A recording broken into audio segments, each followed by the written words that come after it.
Hi friends, ನಮಸ್ತೆ ಎಲ್ಲರಿಗೂ. ನಾನು Kantha. Welcome back to my YouTube channel. ನನ್ನ ಎಲ್ಲ ಕತೆ ನಿಮ್ಮ ಜೊತೆ. ಫ್ರೆಂಡ್ಸ್, ಇವತ್ತಿನ ವಿಡಿಯೋದಲ್ಲಿ ಒಂದು ಸ್ವಲ್ಪ ಟಿಪ್ಸನ್ನು ಹೇಳ್ತಾ ಇದ್ದೀನಿ. ತುಂಬ ಸಿಂಪಲ್ ಅನಿಸ್ಬೋದು, ಆದರೆ ತುಂಬ ಯೂಸ್ಫುಲ್ ಆಗೋಂಥ ಟಿಪ್ಸು, ಹಾಗೆ ಎಲ್ಲರಿಗೂ ಯೂಸ್ ಆಗೋಂಥ ಟಿಪ್ಸು. ಬನ್ನಿ ನೋಡೋಣ ಏನದು ಅಂತ.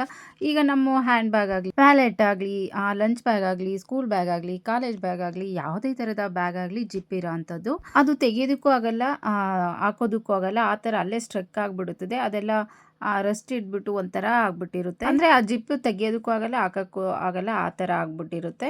ಇನ್ನು ಜೋರಾಗಿ ಏನಾದರೂ ತೆಗಿಯೋದಕ್ಕೆ ಹೋದರೆ ಕಿತ್ತೋಗ್ಬಿಡುತ್ತೆ. ಆ ಭಯ ಅಂತೂ ಇದ್ದೇ ಇರುತ್ತೆ. ಆಗೇನಪ್ಪ ಮಾಡಬೇಕು ಅಂದರೆ ನೋಡಿ, ಈ ಥರ ವ್ಯಾಸಿಲಿನ್ ಇರುತ್ತಲ್ವ, ಅದು ಸ್ವಲ್ಪ ಜಿಪ್ಪ ಉದ್ದ ಲೈಟಾಗಿ, ಜಾಸ್ತಿ ಅಲ್ಲ, ಸ್ವಲ್ಪ ಉಜ್ಬಿಟ್ಟು ನೋಡಿ ಈ ಥರ ಜಿಪ್ ಇಟ್ಕೊಂಡು ಈ ಥರ ಹಿಂದೆ ಮುಂದೆ ಮಾಡ್ತಾ ಇದ್ರೆ ತುಂಬ ಈಸಿಯಾಗಿ ಜಿಪ್ ಓಪನ್ ಆಗುತ್ತೆ. ಈ ಥರ ಆಗಿದಾಗ ನಾವು ಜೋರಾಗಿ ಎಳೆದ್ರೆ ಜಿಪ್ ಎಲ್ಲ ಹಾಳಾಗ್ಬಿಡುತ್ತೆ, ಕಿತ್ತೋಗ್ಬಿಡುತ್ತೆ. ಮತ್ತು ಪರ್ಸ್ ಆಗಲಿ, ಹ್ಯಾಂಡ್ ಬ್ಯಾಗ್, ಯಾವುದೇ ಥರ ಜಿಪ್ ಇರೋಂಥದ್ದು ಏನೂ ಯೂಸ್ ಆಗಲ್ಲ ನಮಗೆ. ಜಿಪ್ ಹೋದ್ಮೇಲೆ ಯೂಸ್ ಆಗಲ್ಲ, ಇಲ್ಲ ಹೊಸ ಜಿಪ್ ಹಾಕ್ಸ್ಬೇಕಾಗುತ್ತೆ.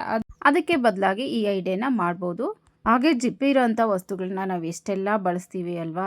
ಸ್ವಲ್ಪ ವ್ಯಾಸಿಲಿನಿಂದ ನೋಡಿ ಎಷ್ಟೆಲ್ಲ ಯೂಸ್ ಆಗುತ್ತೆ. ಫ್ರೆಂಡ್ಸ್, ಈ ಟಿಪ್ಸ್ ನಿಮಗೆಲ್ಲ ಇಷ್ಟ ಆಯಿತು ಅಂತ ಅನ್ಕೊತೀನಿ. ಹಾಗೇನಾದರೂ ಇಷ್ಟ ಆದರೆ ಪ್ಲೀಸ್ ಒಂದು ಲೈಕ್ ಮಾಡೋದು ಮಾತ್ರ ಮರಿಬೇಡಿ. ಸೆಕೆಂಡ್ ಟಿಪ್ಸ್ಗೆ ಹೋಗೋಣ.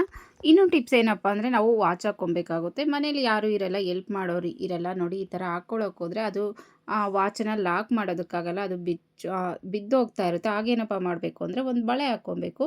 ನೋಡಿ, ವಾಚ್ ಈ ಥರ ಇಟ್ಕೊಬೇಕು. ಆ ಕಡೆ ಈ ಕಡೆ ಒಂದು ಏರ್ ಪಿನ್ನನ್ನು ಹಾಕ್ಕೊಬೇಕು. ಅಥವಾ ನೋಡಿ, ಈ ಥರ ಟಿಕ್ ಟಿಕ್ ಪಿನ್ ಇರ್ತಾರಲ್ವ, ಇದನ್ನು ಒಂದು ಅಥವಾ ಎರಡನ್ನು ಹಾಕಿದ್ರೆ ವಾಚ್ ಎಲ್ಲೂ ಶೇಕ್ ಆಗಲ್ಲ, ಮತ್ತು ಕೆಳಗಡೆ ಬಿದ್ದೋಗಲ್ಲ. ಇದು ಕಡೆನೇ ಇರುತ್ತೆ, ನಾವು ಈಸಿಯಾಗಿ ಲಾಕ್ ಮಾಡ್ಕೊಬೋದು. ಲಾಕ್ ಮಾಡಿದ್ದಾದಮೇಲೆ ಬಳೆನ ತೆಗಿಬೋದು. ಮತ್ತೊಂದು ಟಿಪ್ ಏನಪ್ಪ ಅಂದರೆ, ಬಳೆ ಟೈಟ್ ಆಗಿಬಿಟ್ಟಿರುತ್ತೆ, ಕೈಗೆ ಹಾಕ್ಕೊಂಡಿರ್ತೀವಿ, ಅದು ಬಿಚ್ಚೋಕ್ಕೆ ಆಗಲ್ಲ. ಆಗೇನಪ್ಪ ಮಾಡಬೇಕು ಅಂದರೆ ನೋಡಿ, ಇದು ಪ್ಲಾಸ್ಟಿಕ್ ಕವರ್ ಈ ಥರದ್ದು ಇರುತ್ತಲ್ವ, ಅದನ್ನು ಕೈಗೆ ಹಾಕ್ಕೊಂಡು ಈ ಥರ ಎಲ್ಲ ಸೇರಿಸ್ಕೊಬೇಕು ಬಳೆ ಜೊತೆ. ನೋಡಿ, ನಾನು ಸೇರಿಸ್ತಾ ಇದ್ದೀನಲ್ವ, ಅದೇ ಥರ ಸುತ್ತಲೂ ಸೇರಿಸ್ಕೊಬೋದು. ಫ್ರೆಂಡ್ಸ್, ಇದು ತುಂಬ ಸಿಂಪಲ್ ಅಂತ ಅನಿಸ್ಬೋದು, ತುಂಬ ಯೂಸ್ಫುಲ್ ಟಿಪ್ಸ್ ಅಂತಲೇ ಹೇಳ್ಬೋದು. ಇದೇ ಥರ ಕಾಲುಂಗ್ರನೂ ಟೈಟ್ ಆಗಿದ್ರೆ ಈ ಮೆಥಡನ್ನೇ ಫಾಲೋ ಮಾಡ್ತಾರೆ. ನೋಡಿ, ಈಗ ಕವರ್ ಎಲ್ಲ ಸೇರಿಸಿದ್ದೀನಿ. ಇಲ್ಲಾಂದರೆ ನೋಡಿ, ಯಾರಾದರೂ ಎಲ್ಪ್ ತೊಗೊಂಡು ಈ ಥರ ಕವರನ್ನು ಎಳಿಬೋದು, ಇಲ್ಲ ನಾವೇ ಒಂದು ಕೈಯಲ್ಲಿ ಎಳ್ಕೊಬೋದು. ನೋಡಿ, ಈಗ ನಾನು ಎಳಿತಾ ಇದ್ದೀನಲ್ವ, ಆ ಥರ ನೋಡಿ ಕವರ್ ಸೇರಿಸಿದ್ದೀನಿ. ನೋಡಿ, ಈ ಥರ ನಿಧಾನವಾಗಿ ಎಳ್ಕೊಬೇಕು. ಸುತ್ತಲೂ ಈ ಥರ ಎಳಿತಾ ಇದ್ದರೆ ಎಷ್ಟೇ ಬಳೆ ಅಂದರೆ ಟೈಟ್ ಆಗಿದ್ದರೆ, ಎಷ್ಟೇ ಚಿಕ್ಕ ಬಳೆ ಆದರೂ ಬಂದ್ಬಿಡುತ್ತೆ, ತುಂಬ ಈಸಿಯಾಗಿ ಬಂದ್ಬಿಡುತ್ತೆ. ನೋಡಿ, ನಂದಂತೂ ಸ್ವಲ್ಪ ಟೈಟೇ ಇದೆ, ನೋಡಿ ಬರ್ತಾನೆ ಇಲ್ಲ. ನೋಡಿ, ಈ ಥರ ನಿಧಾನವಾಗಿ ಎಳೆದ್ರೆ ಮತ್ತು ಕೈ ಅಷ್ಟೇ ಎಲ್ಲೂ ರ್ಯಾಷಸ್ ಆಗಲ್ಲ. ಸ್ವಲ್ಪ ಸಾಫ್ಟ್ ಕವರ್ ಇರೋದ್ರಿಂದ ಈಸಿಯಾಗಿ ಬರುತ್ತೆ. ನೋಡಿ, ಮತ್ತೆ ಕವರಿಂದ ಬಳೆನ ತೆಗೆದುಕೊಳ್ಳೋದು. ನನ್ನ ಕೈ ನೋಡಿ ಸ್ವಲ್ಪ ರೆಡ್ ಕಲರ್ ಆಗಿದೆ, ತುಂಬಾ ಟೈಟ್ ಇತ್ತು. ನೋಡಿ, ರೆಡ್ ಆಗಿದೆ. ಎಷ್ಟೇ ಟೈಟ್ ಬಳೆ ಹಾಕಿದರೂ ಕೈಯಿಂದ ತೆಗಿಬೋದು ಈ ಕವರ್ ಮೂಲಕ. ಗಾಜಿನ ಬಳೆ ಆದರೂ ತೆಗಿಬೋದು. ಒಬ್ಬೊಬ್ಬರು ಸಾಮಾನ್ಯವಾಗಿ ಕೈಲಿರೋ ಬಳೆನ ಒಡೆಯೋದಕ್ಕೆ ಇಷ್ಟಪಡಲ್ಲ.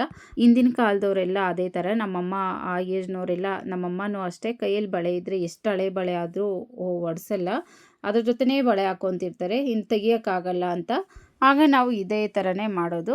ಇನ್ನೊಂದು ಟಿಪ್ಸ್ ಏನಪ್ಪ ಅಂದರೆ, ಬೆರಳಿಗೆ ಹಾಕಿರೋ ಉಂಗುರ ಟೈಟ್ ಆಗಿಬಿಟ್ಟಿರುತ್ತೆ, ಅದನ್ನು ತೆಗಿಯೋಕ್ಕಾಗ್ತಿರಲ್ಲ. ಹಾಗೇನಪ್ಪ ಮಾಡಬೇಕು ಅಂದರೆ ನೋಡಿ, ಈ ಥರ ದಾರನ ಸೇರಿಸ್ಬಿಟ್ಟು ಈ ಥರ ಬೆರಳಿಗೆಲ್ಲ ಸುತ್ಕೊಬೇಕು.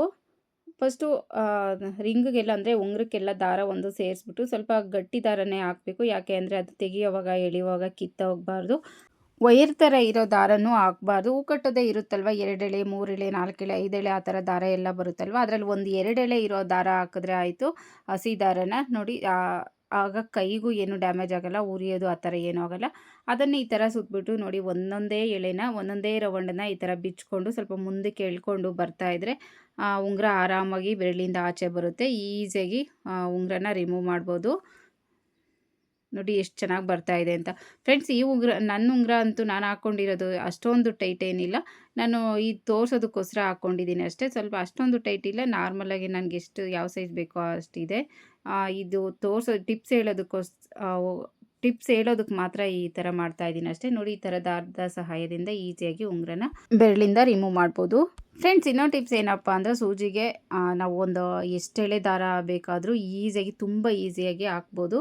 ಒಂದು 10 ಎಳೆ, 20 ಎಳೆ, ಎಷ್ಟು ಎಳೆ ಬೇಕಿದ್ರೂ ಸೂಜಿಗೆ ದಾರವನ್ನು ಹಾಕ್ಬೋದು. ಹೇಗಪ್ಪ ಅಂದರೆ ನೋಡಿ, ನಮ್ಗೆ ಎಷ್ಟು ಉದ್ದ ದಾರ ಬೇಕೋ ಅಷ್ಟು ಉದ್ದನೂ ತೊಗೊಬೇಕು.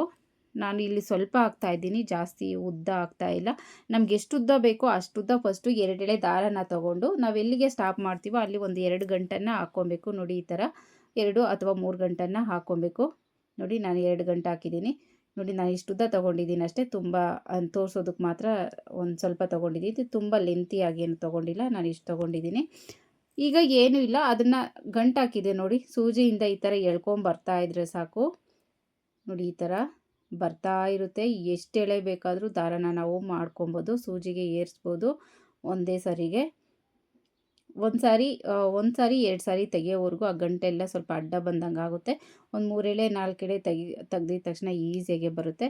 ದಾರ ಈ ಥರ ಸೈಡ್ಗೆ ಹೋಗ್ತಾ ಇರುತ್ತೆ ಅಂದರೆ ಏನಾದರೂ ಒಂದು ಈ ಥರ ಬಟ್ಲು ಏನಾದರೂ ಈ ಥರ ಪ್ಲಾಸ್ಟಿಕ್ ಡಬ್ಬಿ ಗಿಬ್ಬಿ ತೊಗೊಂಡು ಅದರಲ್ಲಿ ಹಾಕ್ಕೊಂಡ್ರೆ ಅದು ಎಲ್ಲೂ ಹೋಗಲ್ಲ, ದಾರನೂ ಎಲ್ಲೂ ಹೋಗಲ್ಲ, ಅಲ್ಲೇ ಇರುತ್ತೆ.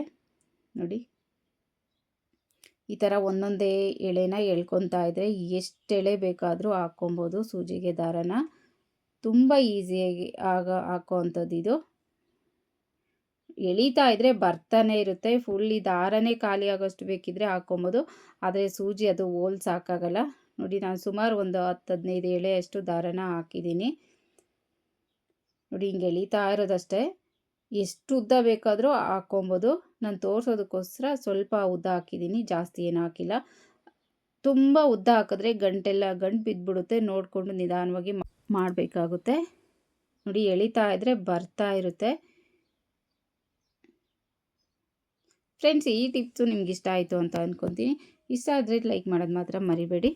ನೋಡಿ ಎಷ್ಟು ಈಸಿಯಾಗಿ ಆಯಿತು ಅಂತ. ನಾನೊಂದು 20 ಎಳೆ ದಾರನ ಹಾಕಿದ್ದೀನಿ. ಎಷ್ಟು ಈಸಿಯಾಗಿ ಹಾಕ್ಬೋದು ಅಲ್ವಾ.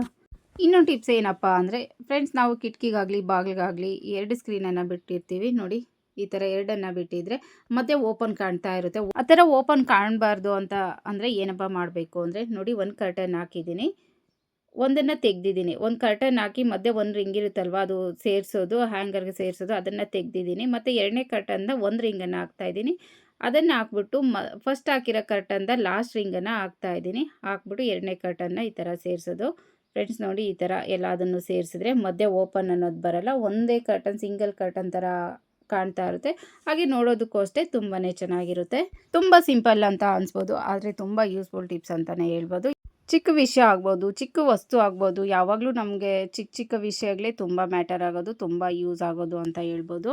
ಅದರಲ್ಲಿ ಈ ಥರ ಟಿಪ್ಸುಗಳು ಅಷ್ಟೇ ತುಂಬಾ ಯೂಸ್ಫುಲ್ ಟಿಪ್ಸು ಅಂತಲೇ ಹೇಳ್ಬೋದು.